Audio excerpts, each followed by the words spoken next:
Wake up, Shinigami. You're chugging bleach with the only podcast that unlocks your bunkai. Welcome to Chugging Bleach, the only bleach-oriented podcast on our podcast network. This week we finish the fight. The Bount are dead. Finally, it's over. Yes! Okay. 9 months. Yeah, that was brutal. It's The baby is born. you want to sit here and be like, we watch so many episodes at a time. Thank God we're not watching it weekly. It's like we're watching at basically the same rate. No, it would be long. If we were watching this weekly, Dan, we would still have 2.5 months to go. No way. What? Yes, because you only 46 we do 4. episodes, Dan. Yeah, we watch 5 episodes most of And the then time, 6 though. this But we time. record it every 4.5 weeks. Right. This time, though, we did go 6 because we needed to finish the fucking fight. Yeah, we needed the important epilogue. Anyway, as usual, I'm joined by my co-hosts. Well, first of all, I am Bob Video Games, the host of Chugging Bleach, the Bleach podcast. And my co-host, Dan Video Games. Cone, you disappeared. KZ Excellent. I survived. And, of course, Mr. Field.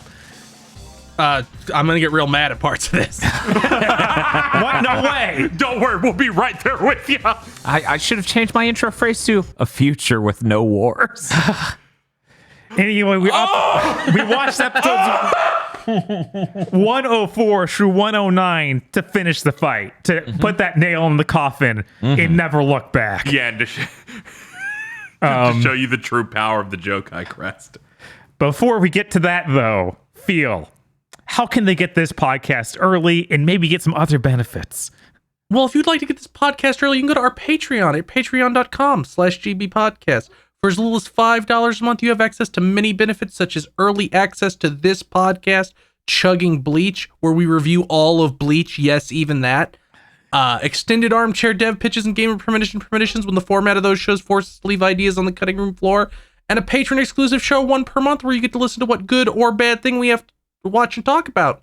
That's patreon.com/gbpodcast. And if you don't have any money, it always helps us a lot to tell your friends. And if you don't have any friends, start like 300 different YouTube accounts and click on all of our shit so the algorithm gets tricked. That's patreon.com/gbpodcast. I feel like the Bounce would do that, yeah. Oh, yeah. That would be their plan for an episode. That would be their plan for half in an episode, and then they'll say, here's what my real plan is. Well, anyway, we're going to learn more about their plans this week. Feel, Finally. what are their plans in episode 104? Okay. Episode 104. Koga's beating up a bunch of Soul Reapers, the Jobber Literally. variety that aren't characters. He summons the stupid fucking spider. She's beating up guys. We cut to Rangiku and Hitsugaya like getting reports. Rangiku has like her headset on in public because she's an insufferable Karen. I hate these headsets they invent for this arc. Oh, yeah, 100%. Her and Hitsugaya are like, her and Hitsugaya are like, we gotta find the Bount, but they find all their jobbers. There's some the jobbers are like, oh, he had his doll, it looked really shitty and shot balls at us. Oh. Then Renji shows up, and it's the worst looking Renji in Bleach history. Please click the very first spoiled image. You got a picture of that, right, Dan? I have You have I like didn't pictures. I Let me see where didn't- the. Oh yeah, yeah. That I Reggie's didn't incredible. I didn't even realize it was Renji at first. It is genuinely that bad. Kuroto is also there and pops up and says his slur that is like the way he says hello. Rangiku introduces Hitsugaya to Kuroto. Then we get the Mod Souls give us 60 seconds bit where it's just like blah blah blah blah blah blah blah blah blah blah. What a good bit. Hitsugaya says they're gonna borrow Kuroto. Rangiku gets like delusional and starts like lusting over the fact that he looks 12, imagining him carrying this fucking backpack. And Hitsugaya's like, no, you're gonna carry him. And then Kuroto immediately is like, good, I love being a sexual predator. Yeah. Hey, it's so funny that they believe that Kuroto can do anything. It is very generous. Renji cries that he's benched. Good. Fuck him. Yeah, I don't know what's with any of that shit. We just jump cut to Rangiku and Hitsugeya being on a roof. Like they don't leave. Yeah. It's just a jump cut. Yeah. Kuroda is doing that thing that the mod souls keep doing where it's like, I can sense him, but I can't sense him, but I can sense him, but I can't sense him. Yeah. Yeah, it's so tired by now because it was frustrating. Exhausting. It was frustrating enough in the real world. In here, we already dealt with all of that, and now it's happening nonstop. Yeah, it's like, I'm so glad to be moving past this. This one bit is what they've been doing for the last 40 episodes. It's that and for the second half, cutting back to Yamamoto to achieve nothing. Yeah. Koga is in the sewer because they had that set from the last arc from the short amount of time that Ichigo and Ganju were in the sewer. The spider doll has now been downgraded. I think the animators forgot to draw it right in this scene. I think they wanted her to be able to walk on the narrow passage that is the sewer walkway. So they were like, whatever, draw her as a woman walking. Yeah. It looks terrible, like every single thing in this episode. I feel like we may have seen this form 38 episodes ago. Was that the one? Yeah, this was the original form. Yeah. This is the original form of it before it got upgraded into the dumb centaur spider. Yeah. Yeah. This was we're like 9 minutes into this episode by this point. This is the first time I wrote any note, and it was just the way Dolk walks is funny. It is funny. That's There's jobbers searching the sewer as Rangiku is guiding them via her headset loudly while shopping in a grocery store and not caring about the people around her. Koga beats them all in a jump cut. Like we cut back and they're just all corpses. It's weird because he's in the sewer. They go down into the sewer to fight him, and find him. We cut to Hitsugaya and Rangiku.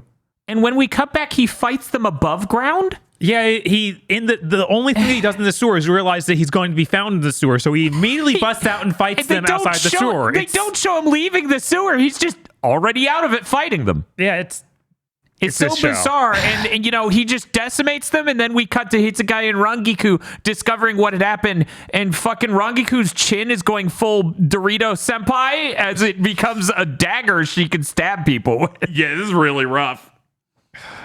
Yeah, it's pretty bad. Rangiku shits on Kuroda. He's like, can you fucking sense him or not? Like, what is this? And then Kuroda says, waka waka. Yeah, pretty much. They've been showing a hell butterfly in every single one of these shots to remind the audience that's how their communications work. And then Koga basically says, okay, Deke, magically destroy all the butterflies, and she does. She shoots homing balls that kill them all in like a huge radius. Yeah, and just cuts off. It's like, fuck you. Even the ones directly next to Rangiku. It's so weird that she needs the headset and they're still using the hell butterflies. Like, you don't need that for those. Yeah, you've been over this. I don't know why they invented the Plantronics Bluetooth headset for this episode. Yeah. More beating up jobbers. They do a thing where it's like, he didn't kill us even though he could have. Rangiku and Hitsugaya are like taking care of the jobbers, and Hitsugeya is like, the stupid doll says he's fucking coming soon, so I guess I'll get ready to fight him. And then Koga shows up and talks with 2 frames of animation and looks really bad. Second spoiler damage. He doesn't even say that he's going to show up soon. Hitsugaya is like, I'm gonna go find him, then does immediately. Oh yeah, that's right. It's so bad. Yeah. I also have a great picture of Koga. Let me. God, scrolling up and down like this is making me go insane. It's okay. I'm going to repost everything at the bottom so that way it's easy. Oh my God, look how bad he looks. Oh yeah, it's rough. Who? Who are you? I'm the bad guy. You sure? I'm just some schlubby guy in a tank top with some headphones on my neck. They start fighting. The doll is giving its great lines and basically says she's going to peg him. Like, that's her threat against Hitsugaya, is that she's going to peg him. I mean, that's what her threat is to everyone. Yep. Yeah, pretty much. Hitsugaya just effortlessly cuts off one of her arms and just starts wailing on her. It's the animation for this is so bad. It's like he's trying to poke her with a pool cue. Like, he doesn't even look like he's using a sword. He just holds it at full arm's length and just sort of swishes it around in air, bumps into her arm, and her arm comes right off. I'm like, did you forget how to animate shit? Jesus. She like jumps into the air and becomes a web that looks cartoonishly funny. Like, it looks like a Family Guy cutaway bit. Yes. Like, where it's like, hey, Lois, remember the time I was a spider web? And it's just Peter's head poorly cut onto like a spider web.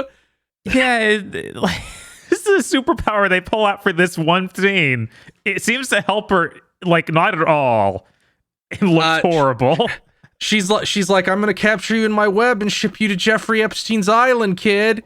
And then he releases his sword and jumps at her, and it envelops him and becomes a lumpy ball that moves with 2 frames of animation, but he just freezes it and shatters it. Yeah. Hitsuge is kind of beating their ass. Like, I don't know if this is deliberate. I give them no credit for anything in this arc, but it's like, man, Karya just led them all to their deaths. None of them even had a shot. Yeah. Like, all the Bount have gotten humiliated. Yeah, this is after some huge power upgrade, and each of the captains just like, no, I'm sorry, you're not even close. No, I'm sorry. I'm way stronger than you still. So Hitsuge like freezes the doll and is beating its ass, and Koga's like, stop, you don't need to keep fighting him. And she ignores him, but Hitsuge then tries to attack Koga, and Koga just kicks him in the stomach. Yeah, it worked surprisingly well. Yeah, that made no sense that Koga's strong enough to just go, ugh, and then he goes flying. Well, Koga is really strong, as we've established like 100 times. Dolk jumps right into Hitsugaya's Shikai and is just annihilated. Like, she gets despawned. Yeah. Yes.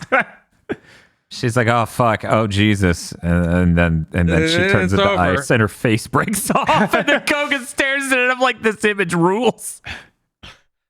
Hitsuge is like, wow, I thought killing the doll would kill you, and then Koga just starts saying random bullshit. And Hitsuge is like, what the fuck are you talking about? Yeah, he's talking about how his role was to train the young. And it's like, I think you did that once in the flashback. That didn't seem to be your typical thing. Yeah, it's like none of the conversations in that episode where you did that made it seem like Karya comes to me to get me to do this. This is the thing I've always done. Just seems like a guy that he dropped off because he's a deadbeat dad. Karya's like, good luck with my kid. Bye. Yeah. So Koga turns the remains of the doll into a battle axe. And then he starts doing a wrestling promo about how he's going to hit Hitsuge with this axe. Then he slurps up a bunch of reishi and goes Super Saiyan. Yeah. Then Hitsuge Bankais. He hadn't Bankai'd yet. That was just his Shikai that he eviscerated the ice doll, the fucking spider doll with. Hitsugaya, being a piece of shit, is like, I'm a zoner in a fighting game, lol, and just starts flying while shooting shit at Koga from the sky where he can't reach him. Yeah, it's like, this is the hardest Souls boss ever. This schlubby man with an axe just can't compete. So they're fighting in a bunch of ice pillars that Hitsugaya made. Koga gets hammered and then slurps even more reishi and rushes him and gets fucking bodied by the limpest looking sword cut ever. So to recap, to people who haven't seen, this episode, his doll leaps directly into the mouth of the ice dragon, turns into a battle axe for Koga to use, and then he runs directly at Hitsugaya's sword and gets owned instantly. It's like, why is every battle going to be this? What's your amazing strat, run at? So Koga's laying there owned, and he's like, I wish I could have seen a future with no wars. I wish I could have settled things with Karya myself. Then he gets crushed by ice. That's actually the end. That is actually more salient and normal than what happens. It's really weird. Hitsugaya interviews him at this exact moment. Yeah, he's like, where are you going to go after all this? Then he was like, I don't know. And then it was like, well, okay, what were you gonna do after this? And he goes, a future. I was looking forward to a future with no wars. And it's like, what? Oh yeah, they're actually, you know what? The two questions are what were you going to do when you caught up to Karya? And he goes, none your business, basically. And I'm like, what a good dialogue. And then they go, where were you going to go? And he goes, I was looking forward to a future with no wars. Bleh. And he gets crushed by ice. What a oh my god. It's time for the illustrated guide to Soul Reapers. I haven't shown up much lately. Thank you. Cone is having a delusion about the tea lady crying while he's walking away. He has like a straw hat, like a samurai. Then it cuts to an empty alley and he's alone. He was just making shit up because nobody likes him. And then a sign hits him on the head that says, Cone, you disappeared. Yes. And we were all happy. Yes, actually. Episode 105. Jobbers are standing around some torches keeping guard. They have staves for some fucking reason. No, don't worry about it. Don't worry, I had no intention of worrying about it. Hitsugeya shows up and he's like, obviously I killed the Bount, but you guys need to go get his body so we can give it a proper burial because that's a thing, I guess. Renji and Rangiku are also there, and this means there's like 5 brain cells in the room. Mm-hmm. But then Ichigo and Chad and Orihime and Ishida show up, which we're pushing like 8. Ishida is doing what he's done for most of this arc, which is laying on the floor injured. Yes. They babble for a little bit. Ishida's like, I'm fine even though all my bones are broken. There's like a chunk of this episode that's a recap where they're talking about how everybody's dead except Karya. Karya has the Jokai crest. Ichinose dead. Everybody's fucking dead except Karya. Orihime I was wrong, actually. Orihime shows up now because she had been left outside before after healing Jidanbo and starts to heal Ishida. And Ishida's like, no, just give me like a little heal so I can go out and fight more. I'll be fine, I promise. It's insane. It's like Orihime can heal him like really quickly. This is going to take 20 minutes the most. No, I need speed. Rangiku starts lecturing him, I guess, because she can sense that he's a pathetic mommy guy in this arc. Yeah, unfortunately. You get neuralized at the end of this arc. They say that Squad 11 is the healthiest squad right now because Kenpachi has been like, none of you guys have to go deal with this plot. I'm actually a good boss. None of you have to be involved in the Bount arc. He's so nice. How kind. Ikaku and Peacock are jabbing about how they're gonna be the ones to find Kirya and own him. We cut to fucking Yamamoto. Yes. Yeah, we did. And he gets a message from Ukitake and Kyoraku. They found documents about the Jokai crest confirming what we already knew. Yeah. Yep. But he didn't know. They hadn't confirmed it though, Phil. It wouldn't be the same unless we had the intel. The only reason this scene is here is because they realized Karya waiting a day for no reason was fucking stupid, so they walk it back and make up a reason he actually had to wait that 24 hours. It's like the Jokai crest won't be ripe and ready for a day, so he's like, I'll give you a day without them knowing, oh, that's just, you can't do anything for a day. So they need some reason for Ukitake and Kori, whatever his other name is. Kyoraku. Yeah. Are just sidelined. Yeah. Because they could also look at Karya and vaporize him. Yep. Yeah. They had to find that important research. I'm gonna get real mad later. Yamamoto rambles about Karya saying fucking nothing. It's all really stupid. He basically spends 30 seconds going, time is of the essence. We must not waste a single second. I will keep saying how important time is for the next minute. Because we really need time. But then it's really funny because he says, we have no time to have a captain's meeting. Yeah, everyone had a sigh of relief. Yeah, exactly. It was like, oh, thank God. Maybe we'll just avoid a fucking meeting. Where they say nothing and Kurtsuchi's like, nah. Everybody's eating back at Ichigo's group. Isane shows up and reports to Hitsugeya, and Rangiku immediately molests her.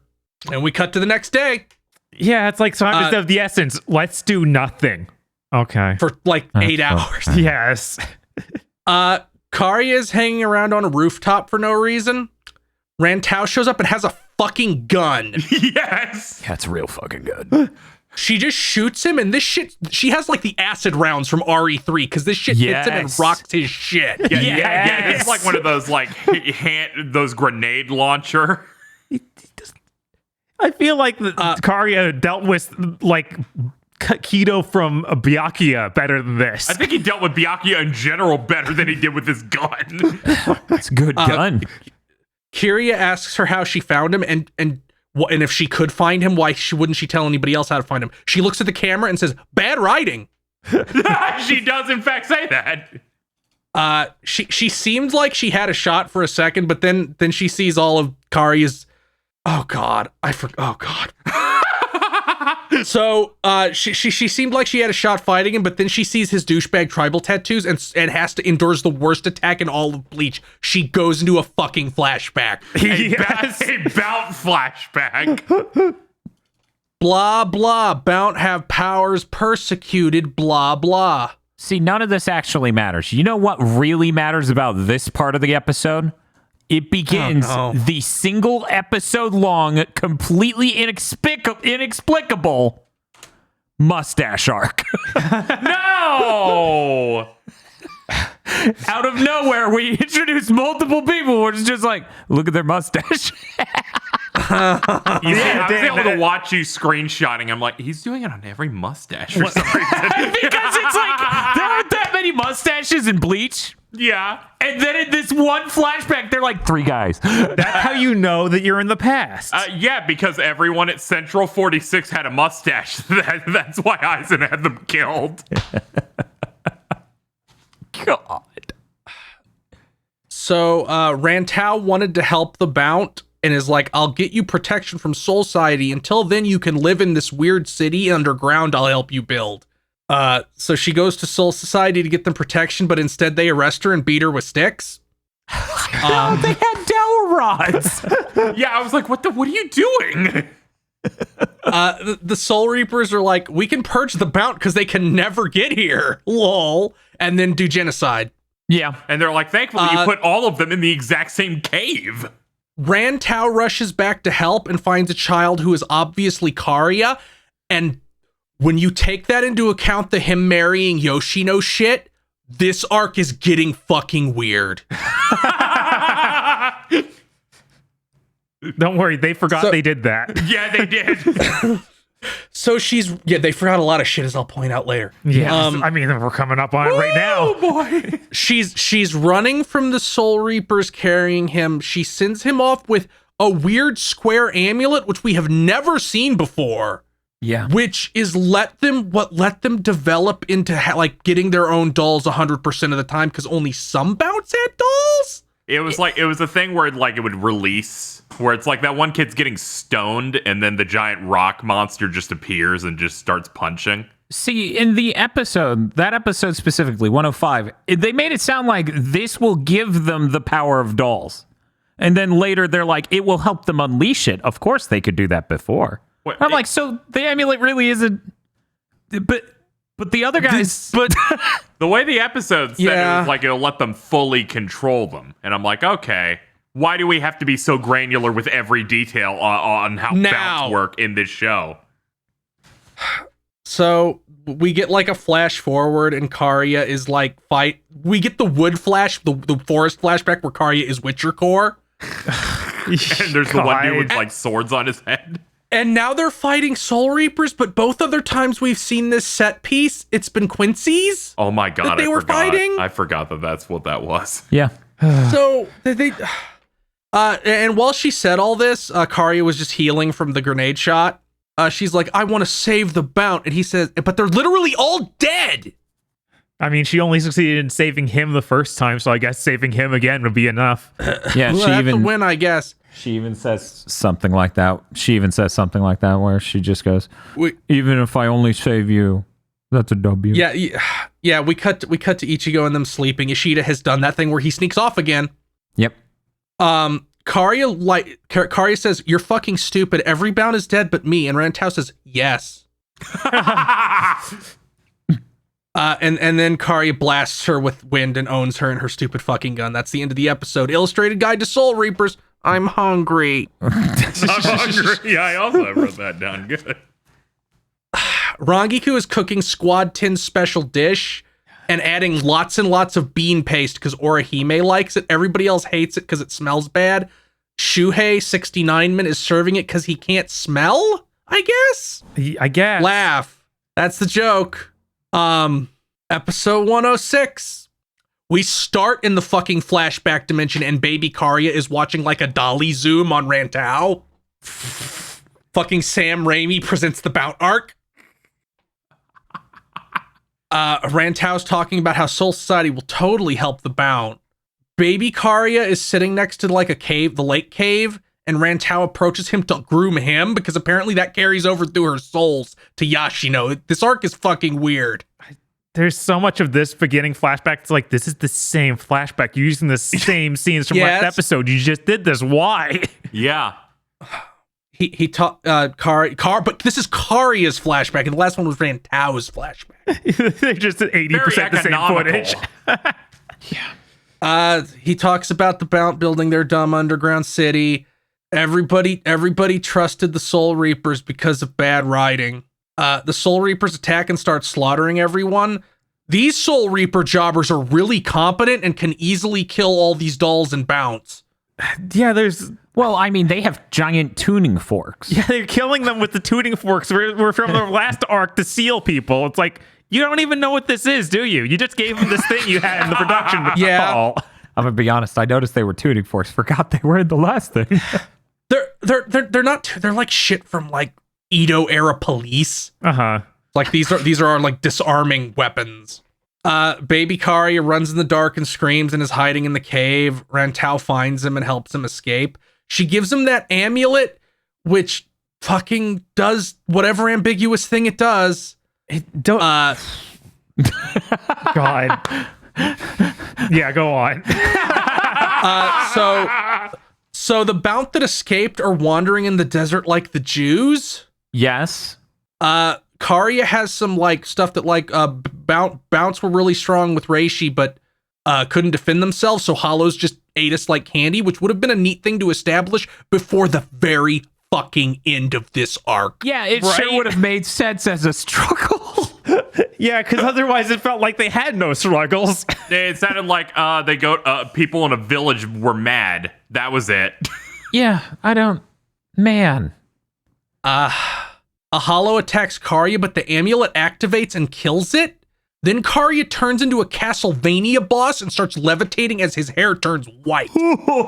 Dosta. Yeah. This was right after he gets one scratch on the chin to explain why he has one in his design. They had to explain the chin scratch because he got sliced. Is this also where his tribal tattoo appears in the wrong place? Yeah. Yes. Yeah, that's a part of this moment. Okay, I want to just check this by everyone. Did his tribal tattoo not appear when he killed Yoshino? It absolutely appeared then. Yeah, it was there because I even remember saying, look, I have a douchebag tribal tattoo because I fused with my doll. This arc is so long, and that first arc was so inconsequential that I forgot, and I assumed he got the tattoo when he went down into that hole to get the Jokai crest. So this whole time I thought that was the Jokai crest. I think it changed when he did that, which is the point of contention. Oh, this is such a nightmare. Everything is like minor updates to things in between things that are just wrong. I think that they also start calling the crest that Yoshino gave him back in the past the Jokai crest. No, I don't. Damn, we have to watch the arc again. Yeah, I was talking about the funniest thing in the world I could do is rewatch this entire arc and write down every plan the Bounts had. Except it's undeserving of your time. Oh, 100%. Oh, yeah, clearly. This is community service, clearly. I feel dizzy thinking about everything that happens in this entire show.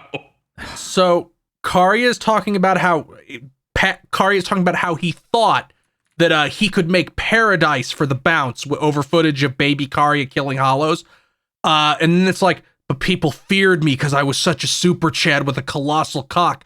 Why did Snake Guy not know any of this and thought that Karya had like a normal seal, like a normal Bount? Why didn't he know that Karya was this invincible super Chad? They forgot. They forgot they wrote that. Yes, they forgot. I know. But come on. We had to watch an episode with that in it. Fuck you. We had to watch several. I don't remember. We had to endure the Snake Guy maybe being the main antagonist of his arc. Yeah, with his clip-on facial hair. God. It's like, so despite Soul Society trying to fucking genocide them, all the other Bounts are like, but if we beg really good, maybe they'll let us into their house. Yeah. While Karya seethes. Yeah. Then we get another like fight scene of Nobody That Matters, where bad-looking Yu-Gi-Oh monster dolls fight Soul Reapers and Quincy's, who are working with the Soul Reapers in some shot. I'm gonna lose. He talks about gathering the Bount, researching dolls. We get reused footage mixed with a little bit of new footage of like him and younger Ugaki using like a microscope. Yes. You have to remember the good times with Ugaki. Yeah. Oh man, do I miss Ugaki? Karya is like, okay, I'm fucking done with this. I'm just gonna kill you now. I'm fucking sick of looking at you. But Ishida shows up and uses supersonic movement to save her. Ishida's like, I'll take you on, Karya. And Karya's like, what the fuck can you do? And she's like, I'm now hyper competent because the plot demands it. Yes, in a way that seems unreal at this point. Yes. Ishida gives like a really techno-babbly gibberish explanation for the mechanic this accessory works on, which we really didn't need. Yeah. No, see, you thought it was adjustable power, but in fact it's amplifying power. Well, as long as you understand that normally Karya would have a 10% chance. And now his chance is down to 5%. Karya asks him why he's helping the Soul Reapers if he's a Quincy. And Ishida basically says this plot's fucking stupid, so it needs to end. Real quick. I was checking my notes from really old Chugging Bleach to see if that tattoo appeared at that moment. Oh no. So I missed the opportunity to post these pictures, which I feel like KZ might want for the thumbnail. I don't know. It's up to you. There you go. Yeah, just go ahead and press that button and I will just crossfade all of these. This is really good. This is me realizing, oh my god, it's gonna take them 5 straight episodes to kill one guy. Baby Nut Karya is us all watching this arc. Yes. Baby Nut Karya. Yeah. If someone could just edit Baby Nut and put that awful haircut and scratch on him Nope. and two-tone shirt. Don't at me. At Dan. At KZ. Mamami GF, Mayashino. Ishida says Yashino thought Karya was like a self-loathing Bount. Mm-hmm. Karya's attacking, but the wind doesn't seem very effective against Ishida, and Ishida is fucking working him. Yeah. Karya Yeah. is getting pin cushioned from every angle, and he's like, "Oh, but I can just regenerate." And I'm like, dude, like 8 or 9 times in, your answer to getting your dick shot off shouldn't be, "I'll just grow another one, stupid." You idiot. I could just grow another dick. Yeah, he had like 16 holes in him at one point. I'm like, come on. You doing all right, too? I mean, Ishido was so ridiculous in the scene, they should have just played Ichigo's theme. Honestly, They should have just ended the arc here. Honestly, I would have given them so many points if they did. Yeah, it was like, let Ishida win an arc. That would be something. Anything. That would be something. Yeah, I would take that over it being Ichigo, and they move to the exact same spot as the end of the last arc. As the don't spoil it. As they're fighting, like the artifact keeps cracking more and more. Eventually Rantau attacks Karya with a duplicate of the flashback medallion and stabs him with a fucking ice pick. Yes. She says she's locking him down and is like, Ishida, just kill us both. Now, it's important. Just shoot us with a big beam and eviscerate both of us. It's important to say exactly what she says, which is, I'm separating him from the power of the Jokai crystal. She's trying to imply he can no longer tap into that well of energy. This will change. Yes, it will. Because everything will change. Yeah, the way she said it implied it's like, I can only do it for a small window, at the very least. Ashita, of course, cucks out and cannot do this. I think he shoots her. Yeah, he shoots like a half power shot, blows them both apart, and then catches her in midair. And then catches her. Then she starts going crazy, like physically, and is going to dissolve from having too much energy. So it's so funny because their energy's exploding, and immediately Udio goes, "If I don't do something now, she will disintegrate." And I'm like, "What?" This had the energy of a DM who didn't want you to win. It does. He uses the artifact to absorb all that energy and then shoots it straight up and not instead of at Karya. Yeah. This is the same thing from the end of season 1 where he has to siphon the energy off Ichigo. And for some reason, they can't use it any differently. You have to shoot it straight up even though there was no enemy to hit in that episode. Right. So it would make perfect sense for him to unload this bulk energy into Karya, but he just doesn't. The artifact shatters. That fucking hideous outfit is now gone, thank God. Oh, yeah. I felt so good about that. Karya goes in for the kill again, but Ichigo shows up. Fucking thank God. Golden. Golden. Shuhei and Azuru are guarding a gate. A jobber comes by and says they arrested something suspicious. It was Cone. They're like, we need to improve our fucking security. Not to bring everyone down, but I'm going to cover the next time thing. The tea house lady was a dude is the whole joke of the next time thing. We're moving on. Everyone knew but Cone. I had to make sure that I understood that. I was like, is this a dub thing? Did I misread the subtitles? I'm rolling it back. I'm just going to make sure. And it's like, yeah, both versions. Yeah. Dude, were they padded? Because they did have boobs. Yeah, I don't know. They just... I feel like they're like, it would be funny if Cone reacted in some weird way, so this is the horrible joke we've come up with. Cone's a sex pest. The only way to make him feel terrible is to come up with something absolutely awful as a punching bag. Anyway, moving on. Yeah. 107, 90-second recap. I left the room. You did, in fact, leave the room. Ichigo and Karya face off. Ichigo tells Ashita and Rantau to leave. He'll fight Karya. Thank fucking God, he just Bankais immediately. He's like, we're not fucking wasting any time. Good, just like last time. This is the 6th fight they've had together, so I would hope. Karya's parkouring around Sarete and Ichigo's following. They clash a little bit. Ichigo gets blown through a giant stone pillar almost immediately and leaves blood everywhere. Come on, bud. This is like you're going like 0-13 on a 1st to 10. God. Can you not get double perfected like 4 times, please? He uses a big Getsuga Tensho and misses. Fucking good job, mate. Fucking stellar work on this one. Karya makes the most hideous face he has made this entire fucking arc. Yes.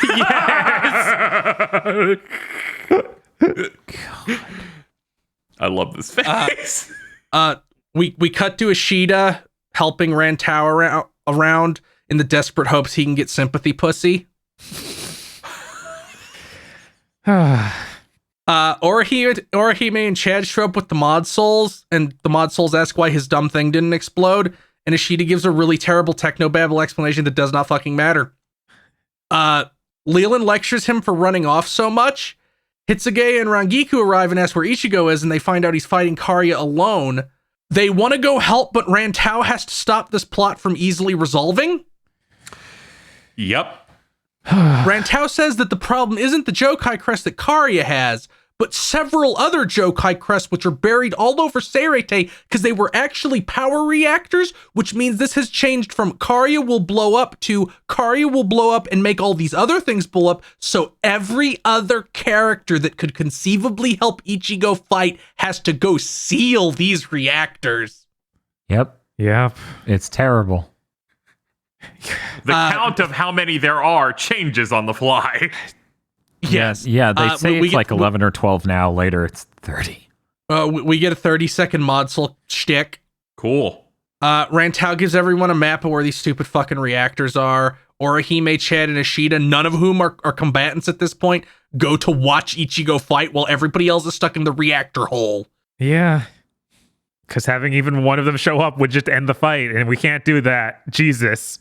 Even one captain showing up would just be like, Karia is now obviously outclassed. Karia and Ichigo end up where the Byakuya fight happened. Karia says an execution ground is a perfect place to settle this, and Ichigo's like, I agree. Then Ichinose shows up and is alive. He's just right there. It's been hiding in the forest. Reattaching its half. Yeah, he uses his Shikai and attacks Ichigo. We cut back to Kyoraku and Ukitake being informed about these stupid fucking crests, and Ukitake looks directly at the camera and says, nobody can help Ichigo. We all have to do this fucking busy work now. Rangiku tells everybody this over her fucking elementary school intercom. And Rukia wakes up hearing that hearing off-screen guys talk about Ichigo. I just need to show the fucking audience this fucking standing up animation where she just becomes way too tall. We were shelved for minutes. It's like, how long is she? Or how tall is she? Like 9 feet. Yeah. You literally cut her out the third one and rotated it to see how it would like, fit. How the fuck did you even fit under? Not at all. Okay. I mean, also just her legs became weird toothpicks in the scene. Yeah. And it's like, what are you doing? She's Slender Woman.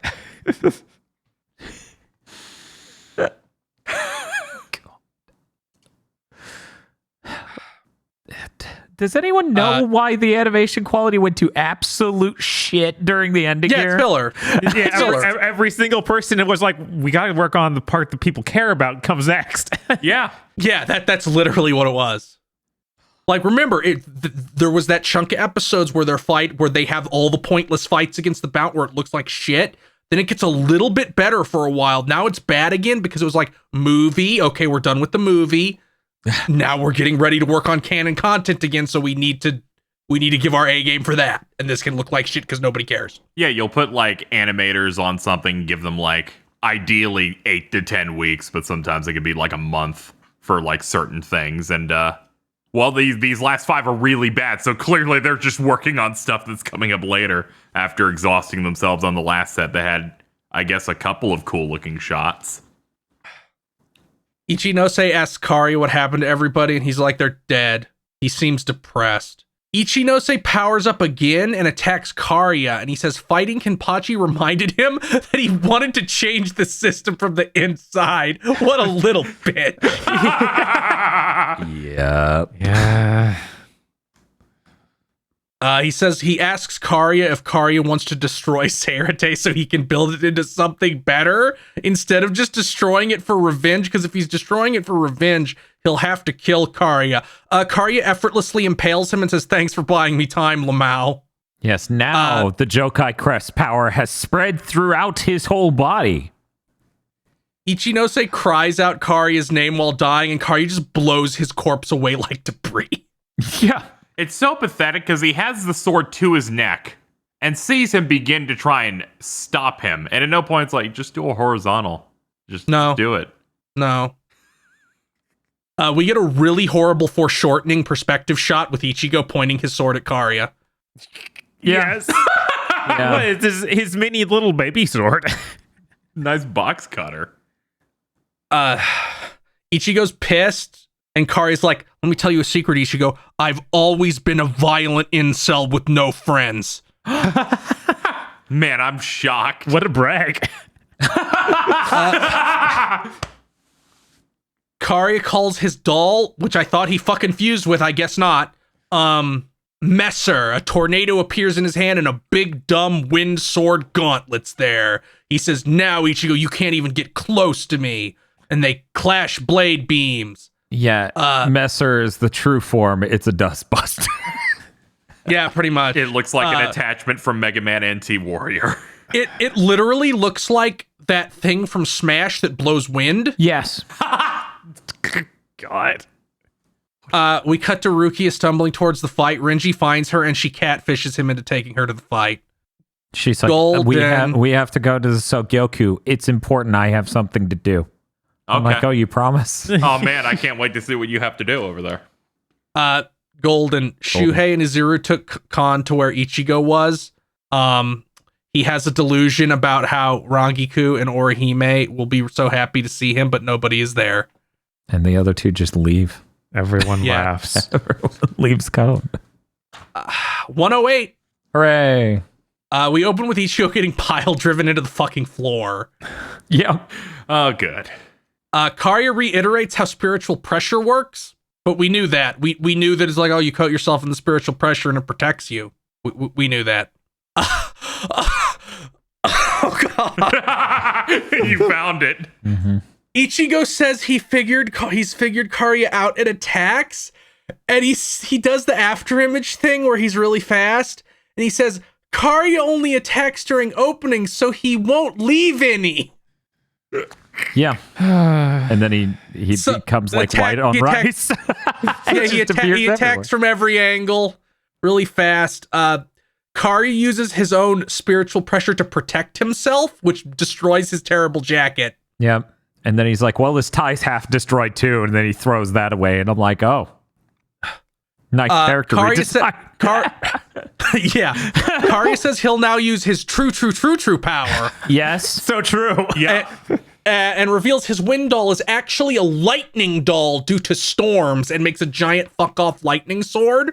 Yep. He electrocutes Ichigo with it, and Ichigo's like getting shocked by a Windows Movie Maker effect and falls down. This owns Ichigo so hard, it's just kind of depressing. It's like, yes, it's like yes, you it can't is. outrun lightning. And it's like, this can't get any worse. And then he goes, the Jokai crest any minute now will fill my body with its power. And I go, wait. Yeah, because the last episode, it spread through your whole body. What do you mean, will any minute now This is why fill? I hate this so much, where they're like, it's going to spread through my whole body. Cool. Now that it's fully spread, it will now fill up. Next episode, it's literally going to Namek. saturate. I'm going to be so moist. That's why I literally wrote in my notes and said out loud, this is the big Getty star of Bleach, the Jokai crest. They won't shut up, and much. I hate it. Yep. Karya says, like, good job not stopping me, loser. Now I'm going to blow myself up and own Soul Society. And Ichigo's like, why are you doing this to eat? Well, you're going to die too. Why are you doing this? And Karya says, because I'm a bitter incel, Mao. Despite What a cool character. Despite earlier in my plans, I implied that I was going to blow myself up and then go over there and kill Rantau, despite this going to be a thing that was going to kill me, so I couldn't do that plan at all. Blah blah. He hates the Bounts because they are weak and spineless. He hates Soul Reapers for being corrupt. I'll take everybody down with me. Ichigo calls him crazy, and Karya goes like full Joker mode and is like, "No, I'm sane. Everyone else is crazy. Well, yeah, I'm the only sane one here." Well, yeah, it's the Joker crest. Renji and Rukia show up, and Rukia just tries to run headfirst into this battle, and Renji's like, "What the fuck is wrong with you? Settle down." I wanted to believe they would have her do something insane here. Yeah, But No. I need to go there. You get me the execution Naginata from the end of the last arc. Yeah, I assumed That would have been that's neat. where we were headed. No, that would be cool. yes. Ichigo is too weak to move for some reason, and Karya's about to kill him, but Joker mode Ichigo kicks in.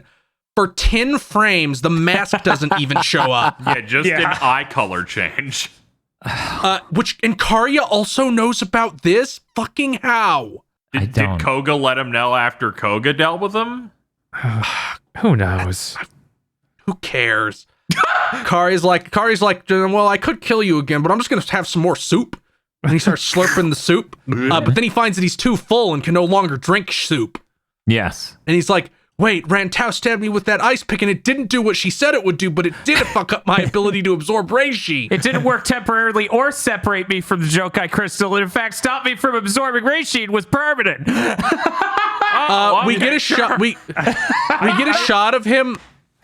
We get like a shot of him facing the camera directly with no shirt, and he looks like Toguro. Like just something good. about his proportions. We both screen capped at different parts of that look. Me when I get my booster shot. I like, Dan, when you brought up but he absorbed Reishi immediately after getting stabbed. Yes! Well, it's on a timer. It's so infuriating. It wasn't temporary. It was permanent. It didn't separate the Jokai thing. It, in fact, permanently removed his ability to do Reishi, absorb Reishi, and it takes place 30 minutes later. Yeah, well, you see, the stabbing energy needs to spread through the whole body and then fill up. And so that takes some time. Like, I've already given up on you having a salient plan for the bounce, but can you at least figure out how your MacGuffin works?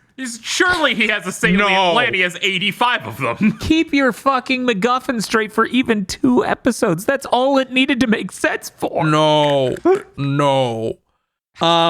Kari says this doesn't matter because he's just going to blow himself up. And Ichigo says, I'll kill you before you can. And they fight, and they fight, and they fight, and they fight. Kari starts telling him about how cool the Jokai crest is and says he'll blow up a nearby crest to prove it. There's a really good line here. He says, you don't appreciate how strong the Jokai crystal is, so I'm going to selectively blow up the nearest one. Which is insane because the whole thing was he had to blow himself up. Yeah, what I assumed is how this would work, because this is a thing from a manga that came out way before this. Is that Karya blows up. This explosion would then start a chain reaction of all the other reactors, which were inside the initial bomb's range. So it would be like a chain bomb effect that would wipe out Seirete. But apparently that's not it. No, and apparently he's also able to selectively blow them up remotely without blowing himself up. And then they immediately cut to the battle shot where they show all of the Seirete and how many Jokai crystals there are. And this is when they go, yeah, they're like 30. It's like, but they're putting a bunch of game pieces on the board. And the whole time, my idea was like, okay, he's going to blow them up by like doing something mystical in his body to activate it. But then he's like, here's how I'm going to blow up one of them from a distance. I'm going to shoot electricity from here.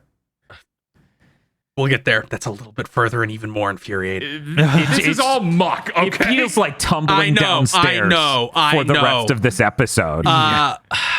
We get a montage of Ukitake and every other character dealing with these stupid fucking plot bombs. We get a Yamamoto scene that I don't recall anything from.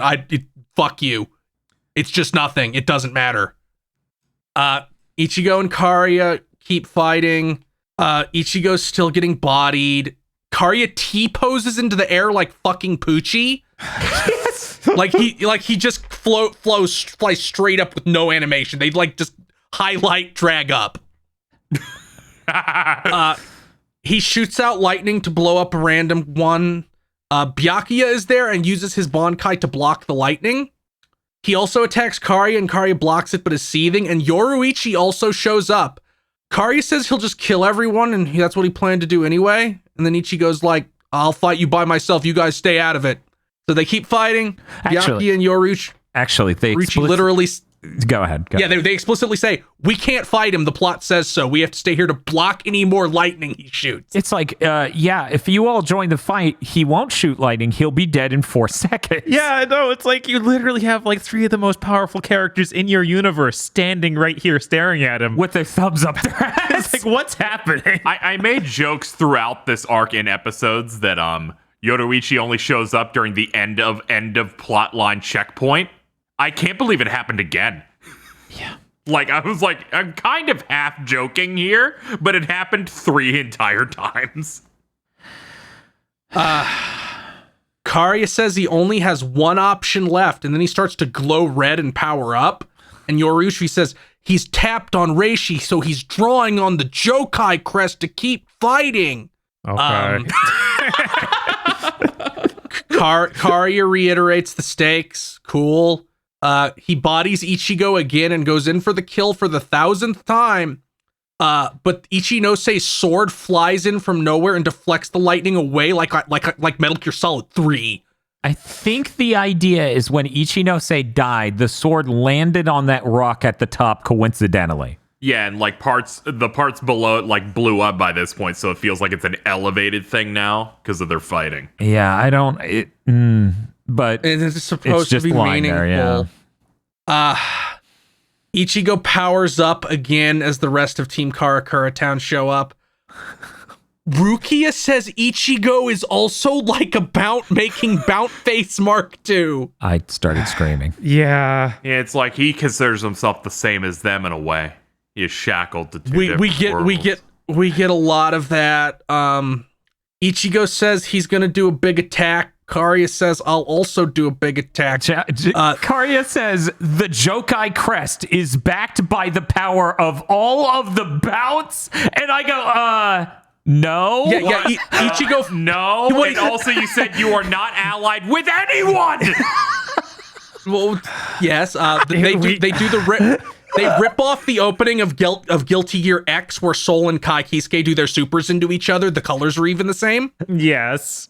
It's more insane because we also found out the Jokai crest has nothing to do with the balance. It's just the power source. Yeah, we found that out earlier in these episodes. The Jokai crest is the product of these generators they had, these Reishi generators. It's not a Bount, it's a Dell. Like, come on. Why did I need Reishi generators in a place that's made of Reishi anyway? I don't fucking know, and I'm losing my mind. And it's like this final clash isn't ripping off anything, but the last arc of Bleach we watched of Ichigo going, I'm gonna put all of it into one attack, and Byakuya's like, I will also do that. No, KZ, they literally go into the bubbles just like the opening of Guilty Gear X. Of Guilty Gear X. I'm very glad Bob knew exactly what I was talking about. Damn it! Oh my god. I think it's even the same angles. It's really bad. Yeah, it's really bad. So Karya tries to do this bit now where he's like, you can't win, Ichigo. The Jokai crest contains the strength and determination of every Bount. And Ichigo flat out says, that's fucking stupid. You literally just said you hated all of them. I literally got remotivated to fight you because you don't like any of them and announced you didn't. So Karya goes on his verified Twitter user rant about how he's superior and should have a spaceship and all this other shit. And Ichigo basically says L plus ratio, and then they clash super dramatically. And then it seems like Ichigo lost because he does like the kneeling thing, but he won. And then Karya despawns. He despawns. He's just gone. Yes. He's like, I just wanted to say.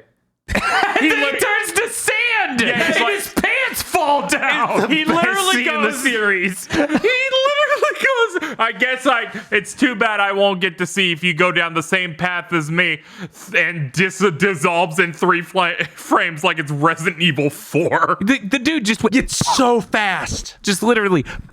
It is gone. No one else died like that. There goes our antagonist. None of them died like that. It might be the funniest thing in the entire show so far. You know, it would be a perfect metaphor for the ending here if they just edited an echoey fart over the dust explosion. He died faster than it takes to do a slide whistle sound effect. Yeah. For an arc that is 2 episodes longer than the Soul Society arc, the fact the main villain dies in 3 frames is kind of like, do they know? I don't. Is this like a self-aware like joke? So Ichigo everybody piles on Ichigo and is like, yeah, you did it, hurrah. Ichigo pretends anything in this fucking arc had meaning, and I'm like, nah, brah, I'm sorry. Right. I guess he just wanted to die. And I'm like, please do not write him new plans while he's dead. I'm like, no, he didn't. At what part did you intimate that? That's what it meant. Rukia says some more shit that makes no sense based on anything we've seen. It's over. Fuck this. It's over. It's done. They're all dead. The illustrated guide to Soul Reaper's golden. Oh no. Ganju shows up at the Bullet Kasaji's house and it says, my sister found out I didn't help very much this arc, so she's gonna beat me up, hide me, but she's already there, and hits him. Which I was like, that's pretty good. Episode 109. Not golden. Rukia is back in bed. Ichigo's watching the sky. Renji asks if his injuries are fine, but he says Orihime healed him. We get a line that I've seen screen capped a lot and was actually surprised it was not canon content, where Renji says, even if somebody killed you, you wouldn't die. God. Rukia is still benched due to filler disease. Renji basically explicitly says everything's going back to normal and soon every sign the Bount ever existed will be gone. Damn, Karya, he wanted it to be as though the Bounts never existed. Now, no one will ever forget them. Yeah, and I was Except us next week. Pay attention to this whole episode is they get everything back to the exact place it was ended at the last arc. Every single player will be exactly where they left them. Beep, back up, beep, parallel park. Renji blames Ichigo for the Bount getting there at all. Ichigo says, shut the fuck up. You got owned by the Bount more than any of us, and I beat Karya. And they start bickering. Byakuya just shows up and says, shut the fuck up. I think Renji said I think Renji says he killed one of them, which he did. I forgot he even did.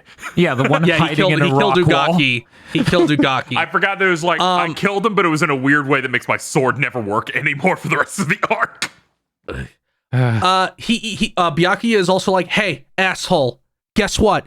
You're still alive. Leave. Yes. Go home. Even Rukia wakes up and is like, shut the fuck up. I'm trying to sleep. They have a conversation about the history of the Bount and how this arc caused unimaginable suffering to us. Yes. Yes. Rukia starts a flashback. I think this might be canonical content that they're sticking here. I'm not actually sure. Maybe, man. Where it's Ukitake's simps talking to her and telling her that she got assigned to the living world for a month, which is, the opening of the series is her being on that mission. Mm-hmm. They do some shtick. Ukitake shows up and encourages her and is like, I know you don't like talking to your brother, so don't worry, I'll talk to him for you, Rukia. And then we get like a fractal flashback from Renji. Yes. Yeah. He's being promoted to lieutenant. Ikaku is there and at the promotion and calls him a loser for not talking to Rukia for 40 years. Fucking L, man. Yeah, we didn't need an exact year number on that. It could just been left vague. Now it's really bad. I'm like, it was probably like 9 months is what my brain was thinking for most of this series. Right? Maybe a year, yeah. Yeah, not 40. Yeah, they had to hammer home that everyone in the Soul Society is like super, super old, so we have to deal with that. It's like when the person at Wendy's is like, so the usual, and then I don't go back there for 40 years. But really, it's only been 2 weeks. That's why I'm getting this delivered from now on. He wants to go talk to Rukia, but is like, I won't go talk to her until my promotion's official next month, which means he didn't talk to her for 40 years, and then he showed up as like, I have to kill you, I'm sorry. Yeah. And acts really cocky about it. It's the way he's written at the beginning of that arc doesn't line up with him as a character ever. Yeah. Yeah. And I guess we're back in Rukia's flashback because as she pontificates about fate, and it's like right before she encounters Ichigo, she's like standing on a light post over the city. Yeah. And it's weird too because they write it right before the flashback. They write everyone rewriting the fucking motivation of the Bounts to be about the cycle. They don't say the cycle of what, but the cycle and how they wanted to escape the cycle, and not about some shitty plan that half of them had about moving back in with the Soul Society. Yeah, it's and then her flashback ends with her thinking about her standing on a light pole, thinking about the cycle. Yeah, there's everything in the universe repeats, and it's like that doesn't this arc wasn't a repeat of last time. It was just bad. What are you talking about? Just ended in the same spot because you're hacks. Yeah. So, the entire rest of this episode is basically the cycle. I think this is the worst episode in the show. I came out of that deep fried. I'm not gonna be too hard on it because it's at the end of this arc, so it's like the last 10 feet before you escape prison. So that 10 feet seems real bad, but it probably isn't. Objectively. We cut to Rantao's hole and Koga is there. He's like blanky mode, like Piccolo at the end of Dragon Ball Evolution. Yeah, I'm so happy for him. His doll was destroyed, but he didn't die because fuck you. Yoruichi explains that this is Rantao, not Yashino, even though he should have seen Rantao when he showed up to help Karya in that scene where Rantao was there. Yeah. Don't worry about it. She's like, I brought you here so the Soul Reapers wouldn't kill you. Koga asks what happened to Kari, and we get a flashback to the last episode that lasts 90 seconds. Koga's like, I want to die. There's a really great line where he's just like, why did you help me, by the way? And then the guy, or the person who brought him there just goes, I don't know. Yeah, Yorushi's like, I don't know. Yeah, it just seemed like the right thing to do, I guess. Rantao's trying to get his dick and is like, I want to hear the story of the final Bount. And Koga looks at Yoruichi and is like, can you tell Ichigo thanks for killing Karia? We cut to Ichigo wandering around and he finds Kon. Kon's trying to peep on Rukia because he says they're married. And Ichigo's like, man, Byakuya will swat you like an insect if he sees you. Right. Kon cries that he wanted to help, but Ichigo's like, it's the end of the arc. Fuck you, we're leaving. Kon has delusions about killing Karia and Renji. Yeah. Yeah. Fair. Who doesn't? Ichigo's flashing back to another part of this arc. I don't remember what it is because my note is shut up, shut up, shut up. I don't care. Fuck you, fuck you, fuck. Weird. All my note says is the world repeats itself. He flashes back to before episode 1 of Bleach, Yes. which is insane. I kept thinking, oh wait, is this him flashing back to after the soul? No, this is really early. Like, what the heck is this? Time loses all meaning in this episode. Yeah, I was Where confused. are we? When are we? For a few seconds, those flashbacks of going on jobs I thought almost were current time for like 2 seconds. That's fair. Because the presentation was so disorienting. I thought that they might have just jump cut to him being the real world again after the Bount arc, for sure. That's what I thought this was. That is what I thought this was, because you get Orihime being preyed upon by Chizuru, the red-haired girl who's just a predator. Yeah. We get him talking to Keigo. I thought it'd be like, oh, look, Keigo recovered. I thought that's what this was. Yeah, because he's like, here's that show you liked. And Ichigo's like, I don't know what that is. I was like, oh, it's because he's been through so many experiences in the past couple of arcs. He isn't even thinking about TV shows anymore. Yeah, that's what I thought it was. But as it turns out, no, fuck you. That would have made sense. Yeah, it doesn't become clear what's going on until at the end of this flashback, he meets a ghost and doesn't really know. Like, he doesn't just send them to the afterlife or anything. Yeah. He's just like, oh, I guess that sometimes they disappear, and that's bad. That entire scene, I was waiting for the part where he was going to do it. And when he didn't, I'm like, oh, is this before the first episode? There's a fucking endless maze of fucking clips and monologues and clips and monologues and clips and monologues, and they leave. They do the let's go home, guys, and get through the fucking gate, thank God. Yeah. And we end with a guy we've never seen before. He has a cool hat and Kanamori's teeth from Aizoken. He sure fucking does. Yes. I meant to go look at the manga and see if this scene even happens where he's introduced in the same way that Rukia is, of jumping across the light poles. He's got a cool watermelon hat. He does. He's great. It was great. I know. liked when we got to see a picture of him in opening 4 for 1 episode for no reason. Illustrated Guide to Soul Reapers Golden. Kenpachi and Yachiru are back. They're like, we got lost and had fun. Kenpachi's like, now that everything's settled, I'll go fight Ichigo. And they find out that he left already, and Ichigo gets fucking pissed. I mean, Kenpachi gets fucking pissed. Yeah. Yeah. He's like, I'm not even going to say hello next time. I'm just going to hit him. We're done. Yeah, We're done. The Bount arc's over, everyone. We did it. close the book on it. Oh. All right. Thanks. Before we can review this and be truly done, we have to do a few things. Housekeeping. Gotcha. Yes.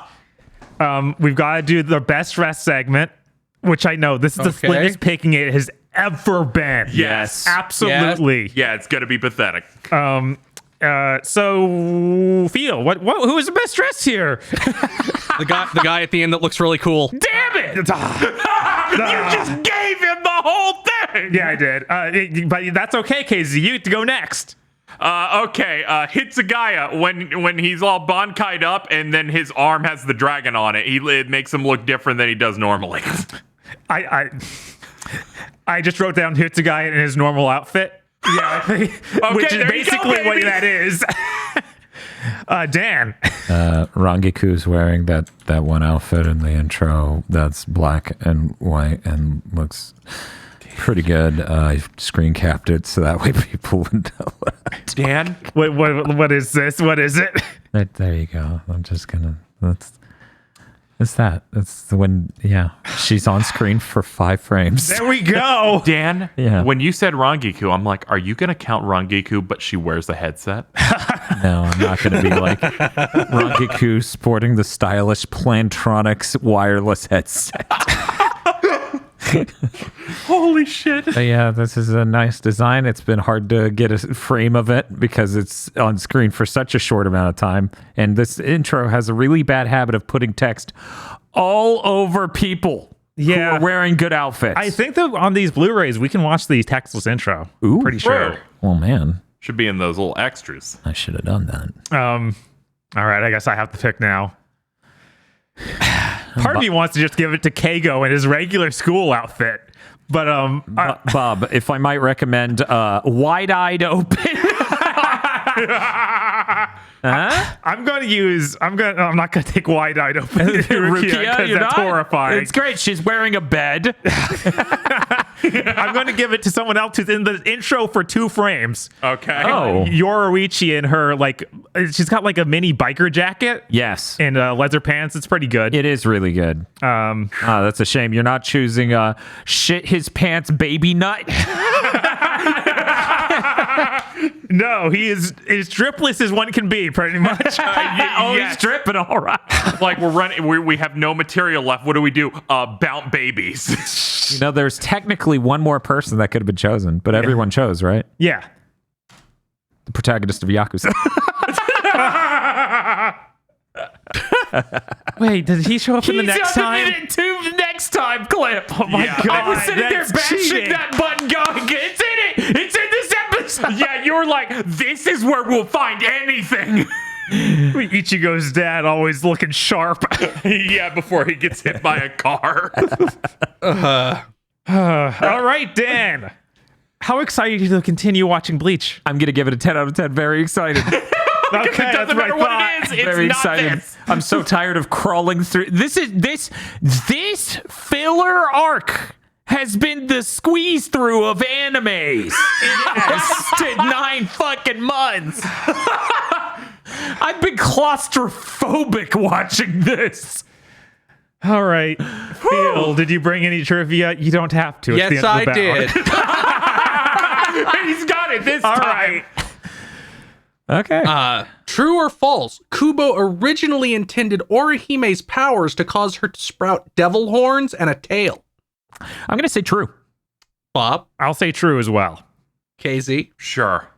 It is indeed true. The editor said that that doesn't work for the heroine, so don't have her do that. So he That's did. lame. Yeah. Probably same editor's like, no, don't let the other girl ever get power. Tatsuki, Yeah, Tatsuki Tatsuki. can never do anything. I'm sorry. Ugh. All right, now we finally come to it, guys. We get to rate these episodes. And of Right. course, we use our patent pending tightness scale. It goes from 0 to 25. Something can be very tight using this. We could possibly have 100% tightness. I don't think that's going to happen right now. But yeah, let's do it. Dan, how tight was this? 0, 0, 0, 0, 0, 0, 0. Explain yourself, young man. That sounds completely Explain fair. yourself. You don't need to He explain doesn't- anything. Poetic though, because the beginning and end of the Bount arc gets zeros from me. I don't need to explain it. It's about the cycle. Yeah. Except for it wasn't about the cycle, and that item doesn't work like that. And their plans were 5 different things in these 6 episodes. All the fights look terrible. All the motivation to get them to the places they fight is stupid. All the people standing around not doing anything sucks. All the reasons for everyone who can stop this to disappear sucks. This was awful. This is easily the worst thing we've watched for Chugging Bleach. Yeah. KZ, what would you rate this? I hate that you did this. This is maybe one of the worst of this arc. But it's the end of the arc and I never have to watch it again, so I'm just gonna give it a 25. All right, I'll go. 0. I don't think there is worse Bleach. is not. I have been leaving all of these points, like scale-wise, for a potential downgrade in quality. I cannot foresee anything worse. These episodes all look terrible. Yeah. There is not a single good fight scene in any of them. The motivations make no sense. That final episode is maddening. It is the worst episode in the show. What do you think, Phil? How tight? I'm giving this 5 points, and really it's only because of Karya despawning, which almost made me black out. Yes, there is one positive in here. It's just so upsetting because all of the bounts being dealt with felt like them falling downstairs. They didn't die in cool battles. Except for Yoshino. That's no, true. sorry, Yoshi. Yoshino died and was really lame. Yashino died and was really... Yeah, Yoshi died in an actual fight that they thought out and all. God. Of all the characters, I didn't expect that one to be like the best visual one that felt like it had an identity to it. How fucking insane is that? Because it's like, even the old man fight's better than the Karya Ichigo one at the end. Yeah, like the old man one gets like second place for like Bount fight and kills, but it's just playing the greatest hits of Kuratsuchi's last fight that he was in. Yes, it 100%. And my third place is going to be when Ganju cracked a child's head open 40 episodes ago. Oh, God. Yeah, that Karya fight is so intensely bad. We just have main characters sitting there looking at it as they will not participate for no reason. It's so aggravating. God. This set of episodes made The fucking Frieza saga looked like peak fiction. The planet's gonna blow up. Yes. Yeah, they talk about the planet not blowing up less than Karya talks about the Jokai Crest across 2 episodes. At least the planet did blow up. It didn't do some other thing randomly. Yeah, right? I'm absorbing the planet dying energy now, Goku. Oh, Goku, I never was going to blow up the planet. In fact, I'm filling it with the Jokai energy. As it turns out, I always wanted to die. I'm going to use the power from this planet's Jokai energy to blow up Earth. I wasn't channeling it. I was merely manipulating it. Oh. That's why the planet isn't blowing up. It's evaporating. I'm going to be honest. That shit you just said has some real YouTuber apology video energy. Yeah, so does Karya. I'm going to base this statement on 0 facts and just my own feelings. I feel like this is going to be the longest filler arc ever, and it never gets anywhere close to 46 episodes. No, never again. This shit ain't Naruto. Which is why this one will always be the worst, because the worst filler is probably going to be like 25. Also, nothing will ever be this bad again.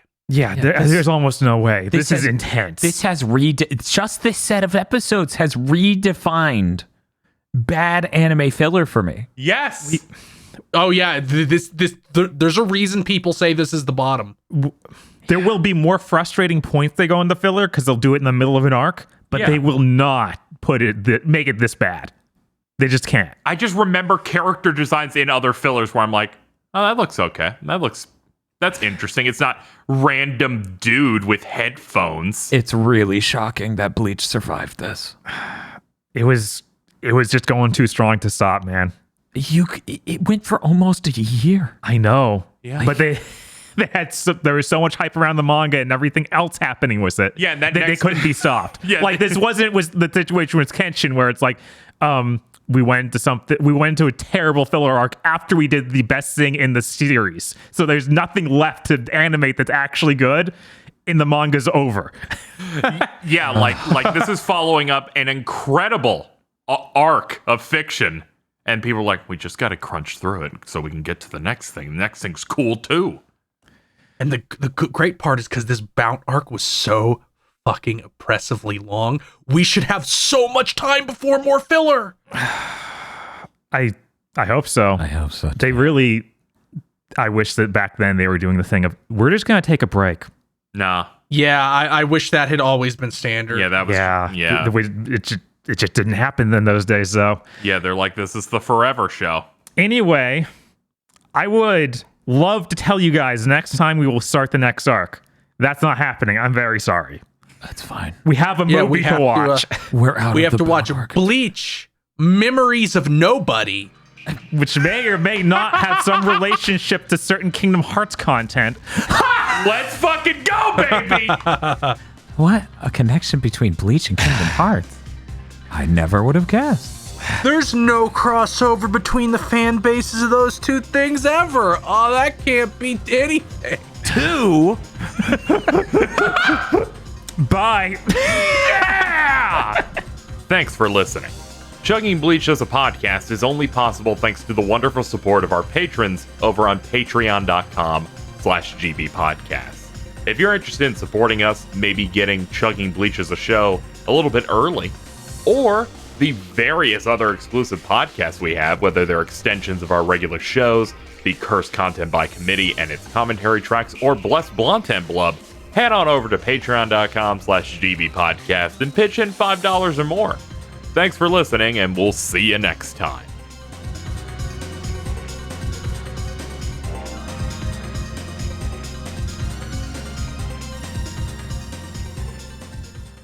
This month's GigaBoots videos were brought to you by the continued support of our executive producers, such as Esme, E. Lee Broyles, Star Falcon, Spaceman Spiff, Red Blaze 27, Brendan O'Sullivan, Burning Pepsi Man, Adam Admar, Cooper Tank, and Virmvarm. Thank you very much to our executive producers, and also these gamers. If you want to support GigaBoots so we can continue the content crunch, then head on over to patreon.com/GigaBoots today.